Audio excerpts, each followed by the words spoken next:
Coming from, let me see here. Number 7. Number 7. Master Jep, akala ko ba inuman lang sa bahay? Eh, bakit ang ending parang nakikitabi ka na sa kama?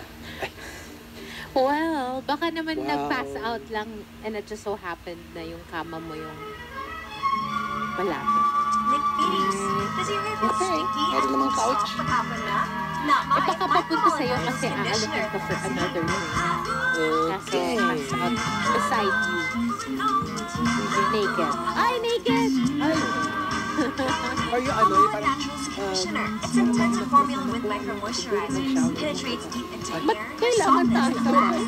hindi nga baka ano eh. Siyempre, medyo susuray-suray na siya. Oo, delikado pa naman sa body. Sabay na. So, you have to hold me up while you're showering. Hala. You hold up what? Hindi, yung alam mo, What up? yung Sticky nakaganyan. at hindi soft pagkapon na?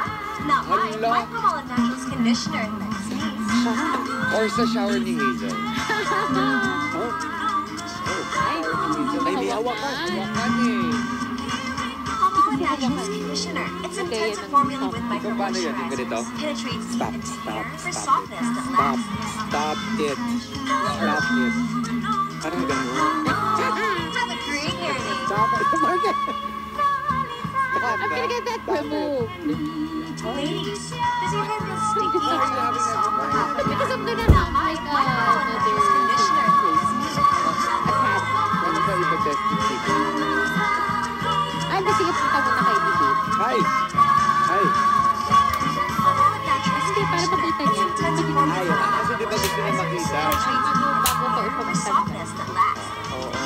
And from the Super Malas guy. Ayan, speaking of, so that you're moving in to your new place.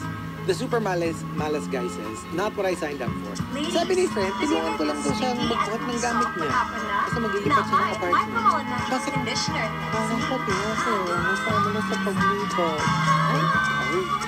Wow. Oh, dapat nakikibuhat ka lang pero Hindi ka na pinauwi. Hindi ka na pinauwi. Meron ka na nang lalagyan ng damit mo. Dami pa niya nangyari nung pandemic, speaking of. Yeah. Yung they didn't really plan to, oo, planning on living together yet. Pero parang na-fast track Fast lahat forward. eh. Pero iba naman na-break. Yan ang nangyari sa akin. Oo. Hindi, di ba naman parang yung the less bad side of it, di ba didn't survive?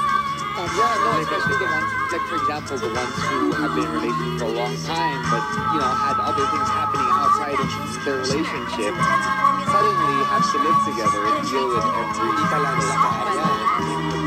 true. Separated. But then there are some, because of circumstance, like for example, with me, I had someone living with me who ended up becoming someone that I'm in love with.